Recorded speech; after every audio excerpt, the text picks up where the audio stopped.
గురుగారు అంటే అసలు మహాశివరాత్రి రెగ్యులర్గా ఏ నక్షత్రంలో వస్తుంది? ఈసారి అంటే చాలా వింటున్నాం, 349 ఏళ్ల తర్వాత వస్తుంది ఈ శివరాత్రి, చాలా ప్రాముఖ్యమైనది, 2 నక్షత్రాల్లో వస్తుందంటూ.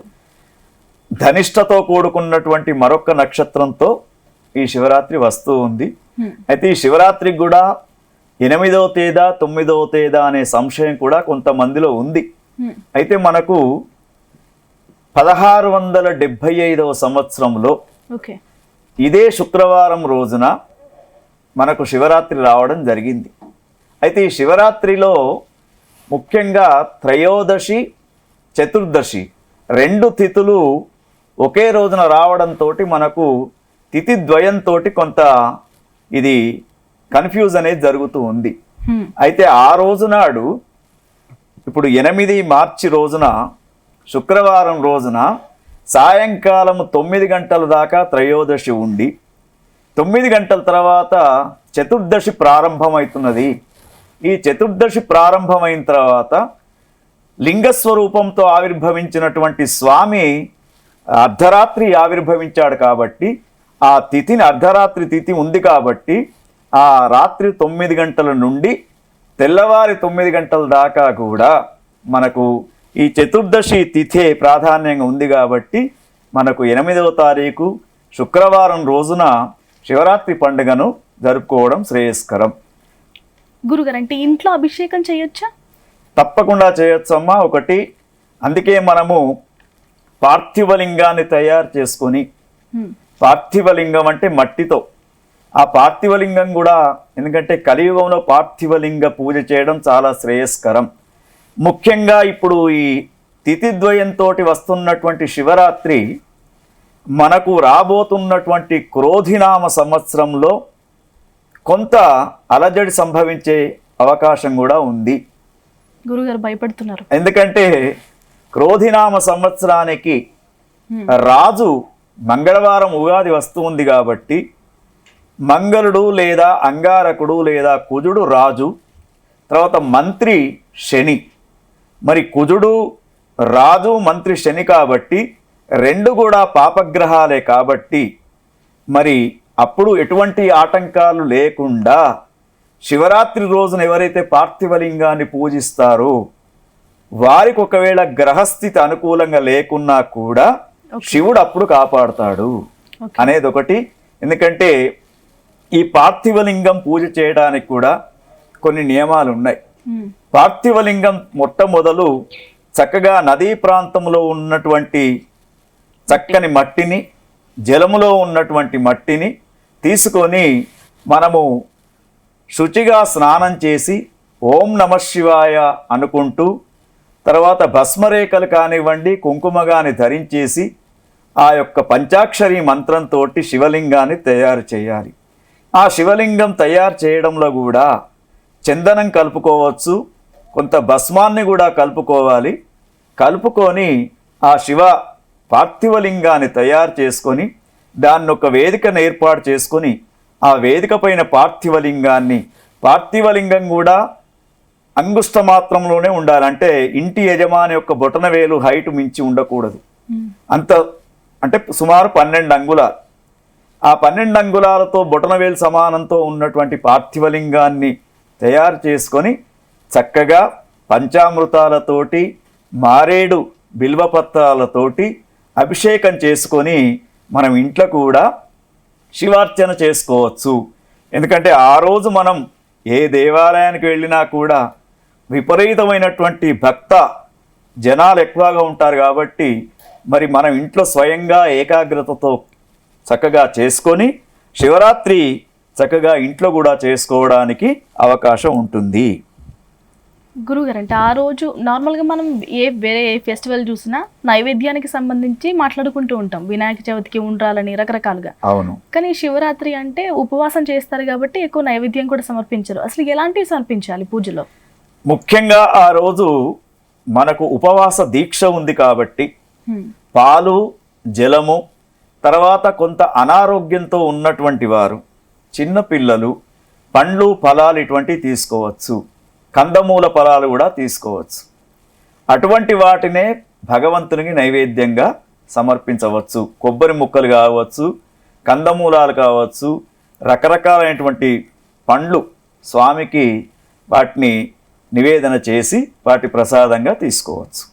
గురుగారు, అంటే చాలా మంది మహాశివరాత్రి టైంలో కళ్యాణం చేస్తూ ఉంటారు. అవును. సో అది ఎలాంటి విశిష్టత ఉంది, అలాగే మనకి ఎలాంటి శుభప్రదాన్ని ఇస్తుంది? చాలా చక్కని ప్రశ్న గాయత్రి. ఎందుకంటే మనకు శివకేశవులకు భేదం లేదనే విషయము ఇక్కడ మనం ఒకటి చూడవచ్చు. ఇప్పుడు మనకు కృష్ణ పరమాత్మ ఎప్పుడు జన్మించాడు? కృష్ణాష్టమి. కృష్ణాష్టమి రోజున అర్ధరాత్రి రోజున ఆ స్వామి జన్మించాడు. సరిగ్గా కృష్ణుడు పుట్టినటువంటి 6 మాసాలకే శివుడు కూడా అర్ధరాత్రిలో జ్వాలాలింగ స్వరూపంగా ఆవిర్భవించాడు. అయితే ఇక్కడ మనకు ముఖ్యంగా సీత లేనటువంటి రాముణ్ణి మనం ఏ విధంగానైతే ఊహించుకోమో అదేవిధంగా పార్వతీమాత లేనటువంటి శంకరుణ్ణి కూడా మనం ఊహించుకోలేము. మొదటి శ్లోకంలోనే ఉమాపతి అలా స్టార్ట్ చేసి, ఎందుకంటే వాగర్తావివ సంపృక్తౌ వాగర్త ప్రతిపత్తయే జగతః పితరౌ వందే పార్వతీ పరమేశ్వరౌ. ఈ ప్రపంచానికి మొత్తానికి కూడా తల్లిదండ్రుల స్వరూపం ఎవరు, ఆది దంపతులు ఎవరు అంటే పార్వతీ పరమేశ్వరులు మాత్రమే. మరి చూడమ్మా, మనకు ఆ రోజునాడు చాలా దేవాలయాలలో అర్ధరాత్రి పూట శివ కళ్యాణం చేస్తారు. శివపార్వతుల యొక్క కళ్యాణం చేస్తూ ఉంటారు. మరి ఎందుకు శివపార్వతుల యొక్క కళ్యాణం అంటే శివుడు కోరుకున్నాడట. ఎందుకు? మాఘమాసం, బహుళపక్షం, మరి చతుర్దశి, తెల్లవారితే అమావాస్య. అమావాస్య చతుర్దశిలో ఎటువంటి శుభకార్యాలు పెట్టరు, ముహూర్తాలు కూడా. కాబట్టి మీ ఎవ్వరికి ఎటువంటి పనులు ఉండవు. హాయిగా మళ్ళా పగలు కూడా మీరు అన్ని పనులు చేసుకొని అర్ధరాత్రి పూట నాకు కళ్యాణం చెయ్యండి అని చెప్పేసి ఆ పరమేశ్వరుడే కోరుకున్నాడట. ఎందుకంటే ఆ కళ్యాణానికి కూడా ఏమిటి, అందుకే చూడండి వైష్ణవ దేవాలయాలలో వైభవంగా అలంకరణతో స్వామి కళ్యాణం చేస్తారు. శివాలయంలో అలంకరణ కూడా ఎక్కువ ఉండదు. ఎందుకంటే అతడు చెంబెడు నీళ్లు పోసి ఒక పత్రిదళం సమర్పిస్తేనే తృప్తి పడే దేవుడు, బోలా శంకరుడు అని చెప్పేసి అతనికి పేరు. తర్వాత ఏ రాక్షసుడు తపస్సు చేసినా మొట్టమొదలు ప్రత్యక్షమయ్యేది శివుడే. అన్ని వరాలు ఇచ్చేవాడు కూడా శివుడే. తర్వాత అతనికి ఎన్నో రకాల మరి శివుని యొక్క శివస్థుతిని చూసినా, శివతత్వాన్ని చూసినా కూడా ఏం చేస్తాడు, ఈ రాక్షసులు తర్వాత దేవతలు సముద్రమదనం చేసినప్పుడు హాలాహలం ఎప్పుడైతే వెళ్ళిందో అప్పుడు అందరూ భయపడి దాన్ని ఎవరు తీసుకోరు.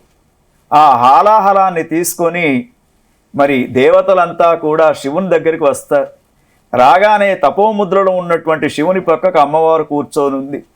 వచ్చేసి శివుణ్ణి అడుగుతారు. మరి అన్ని పారిజాత వృక్షము అటువంటి అన్నీ కూడా తలా ఒకటి తీసేసుకున్నారు. కానీ ఈ యొక్క విషము రాగానే, ఆ గరళము రాగానే శంకరుని దగ్గరికి వచ్చారు. వచ్చేసి ఈ గరళాన్ని మింగే ధైర్యవంతుడు నీవే శివ అని చెప్పేసి ప్రార్థన చేస్తూ ఉంటే పక్కకున్నటువంటి పార్వతీమాతకే చూశాడు. చూసి అమ్మా వాళ్ళు ఏదో అడుగుతున్నారు చేయమంటావా అని అడిగాడు.